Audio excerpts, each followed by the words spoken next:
adoption case, the 8-year-old had tuberculosis because her birth mother had tuberculosis, so it was hard to find a placement for her. The social worker almost found a placement, and the adoptive parents who were thinking of taking her decided to take a sibling parent instead. So the social worker knew that this child was not going to get a family. She was getting quite old and she was sick. She also said that the orphanage director was especially interested in placing this child. She said she had lots of possibilities and she wanted her to have a family. So the social worker eventually adopted her, which has something to do with how the situation unfolded. This is a situation that placed tremendous strain on the adoptive woman, on her adoptive mother, and I am sure on the birth mother when the woman went back to meet her birth mother. Prior to the adoption, the birth mother, who was sick with tuberculosis and was a single mother with limited support from her extended family, was abusive to her daughter and at one point tried to kill her. After the adoption, the daughter was troubled with nightmares and worried that her birth mother would return to reclaim her in the United States. In spite of this woman's difficult situation with her birth mother and her terror as a child that the birth mother would come to get her, she was persuaded by her adoptive mother to return to Korea when she was 19 to see if she could find the birth mother. I asked the adoptive mother why she felt it was so important for her daughter to go back to Korea. She replied, "I thought it would answer some questions. One of the pieces of work that her daughter, Jackie, had to do was to put her two halves together. You have to integrate your two halves, particularly being a minority, a Korean woman in America. I felt that searching for her birth mother and going back to Korea might be helpful with that work." Jackie, the daughter, was ambivalent, not certain about the reunion.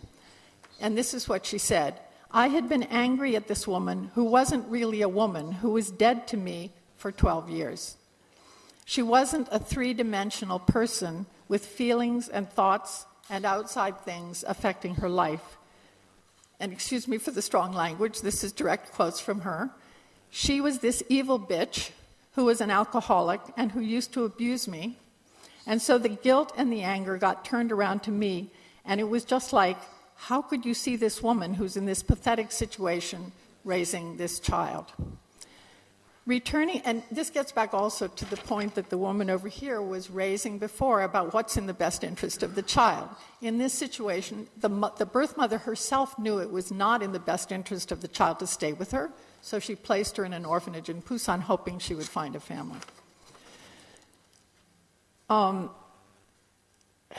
Returning to Korea when she was 19 years old allowed this adoptee to see her birth mother differently.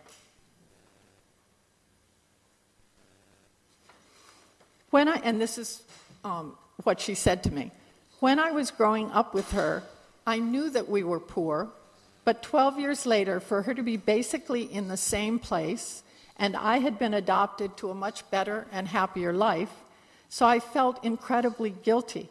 And leaving her at the bus stop when she was returning to the United States and realizing that nothing had changed for her, she was still illiterate, she was still poor, she was still drinking heavily and sick, and I just got very angry. I almost felt a kind of rage at Korea, why they couldn't make room in our society, in their society, for our family. Why, when the country was developing and kind of getting better, why they couldn't take her along." And this gets back to Peter's point when he was talking about Korea becoming a developing nation when they were sending all these children out. The adoptive mother said, "Our fantasy was that she, the birth mother, would have moved on and got married, but she had not. She was still an alcoholic. She was unable to keep a job. And today, I have strong feelings about how Jackie now feels responsible for her. And I wish that she had moved on so that Jackie could be free to just be her birth daughter, not her daughter, but her birth daughter, and not have to be kind of her caretaker. because I think it's a burden and it upsets me that my daughter has to deal with this burden. So Jackie returned several times to Korea and is sending money back to her birth mother to help support her. And at this point, her birth mother no longer has TB. She is not an alcoholic. She has gained a job at a very, very elementary level, but is helping to support herself. So the adoptive mother encouraged the relationship, but felt it was a burden. I said to Jackie, do you feel it's a burden? And she said, I feel like it's my responsibility. Whereas I understand where my mother, her adoptive mother, is coming from, in that in the best possible scenario, my birth mother has always survived. In the 12 years that I didn't know her, she survived. She survived repeated bouts of tuberculosis. Before, at the time of this interview, she was still an alcoholic, but it didn't kill her, and she was very poor. She was illiterate until just a few years ago, and the kind of work she can find is extremely physically demanding, which is still true. And I do think it's a responsibility of mine to help her out. I'm able to help her now. And then this last thing she said, I think is really important. The whole thing in Korea is, your family is everything. They take care of you, and they make sacrifices. She doesn't have any family over there. We're the end of the line, she and her mother. So part of her reason for wanting to do this was because she felt that somehow it was her responsibility, and many adult adoptees who I've spoken with have talked about an experience of what they call living in debt. Living in debt. What's the word for debt in Spanish? ¿Qué? Sí, una deuda. Debt to the adoptive family that's adopted you and supposedly rescued you from poverty. Debt to the birth family that gave you up and whom you've somehow been separated from when they remain poor and you are much better off. So the question is, what do you do about this complex relationship of living in debt that adoptive kinship sets up, especially in transnational adoptions? I think much more so than in domestic adoptions. So I now just want to conclude with my last example.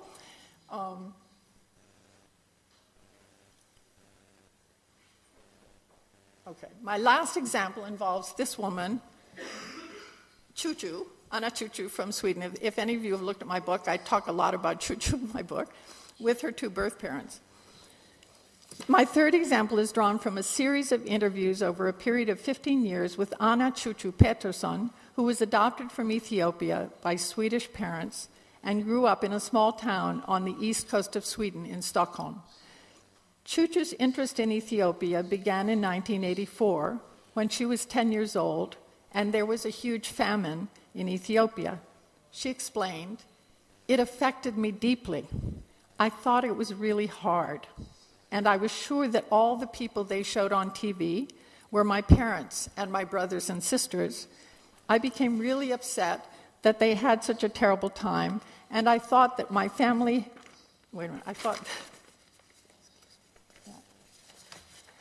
I thought that my family had all died. It was a terrible sadness, and I became ill because of it. So then, and this was when she was 10, so I think this notion of living in debt is quite powerful if you come from the developing world and you're living in an affluent country, and if you have any kind of awareness of things. So then I became very involved in making sure that people in the world should not starve, and I got very involved in the Red Cross and all kinds of causes. But I wasn't at all interested in Ethiopia and in my origins. That came much later. It began with the feeling that it was my family that suffered. When Chuchu was 16 or 17, she went on a field trip to Ethiopia, not because she was interested in Ethiopia, she said, but because she was working for the Red Cross, and that was the country they decided to go to. So she said it was just chance that she happened to end up in Ethiopia. Her adoptive mother, again here the adoptive mother is sort of an important influence, I would say, thought she should take her papers with her, which she had brought with her. Sweden has open records, so she had her papers. But Chuchu did not want to. Her mother convinced her to do it, and when she arrived in Ethiopia, she said, "It was the same thing again. You see people who sit on the street and beg. For me, that meant all of them, the ones who were most sick, must be my brother.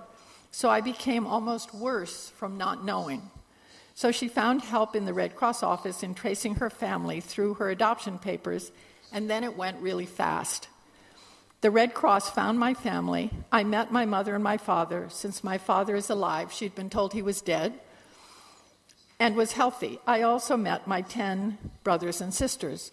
Chuchu described not being able, she was the only person in her family who had been sent away in adoption. Chuchu described not being able to have any feelings during that first visit, quote, because it was too much. And she spoke about how difficult it was for her when she returned to Sweden after that. But she went back again to Ethiopia a few years later with her friend Amanda, and the two spent time at the houses of their birth parents. Chuchu explained, "The main experience for me was that we spent a lot of time with my family and my brothers and sisters. I have 10 brothers and sisters, and they have children, and my mother and my father, they are divorced, and both have new partners, so they are anxious that when I come, they be seen together with me. But the biggest thing for me was that when we went to them, and I slept there at my mother's house." As her friend Amanda explained, "What I felt so strongly and have more or less understood intellectually is that one is their child. That is just the way it is. It doesn't matter that we have been away from them for more than 20 years because they gave birth to us and we are their children." This is from the point of view of the Ethiopian birth parents. They talked about how different it was in Sweden, where although in Amanda's case, her mother had not been supportive, that she went back to Ethiopia to meet her birth family. In Chuchu's case, her mother was supportive, but as she explained, when this relationship went on, it became more strained, a little bit more strained in her relationship with her adoptive mother. Both the adoptive mothers thought 1 or 2 visits would be fine. But if it went on, it was a little bit like the woman from Korea that was my student. It got more complicated. It seemed to threaten the role of the adoptive mother. In subsequent years, Chuchu has returned several times to visit her birth family. She has spoken about the central role they have in her life and also about the complexities of trying to develop a relationship with them.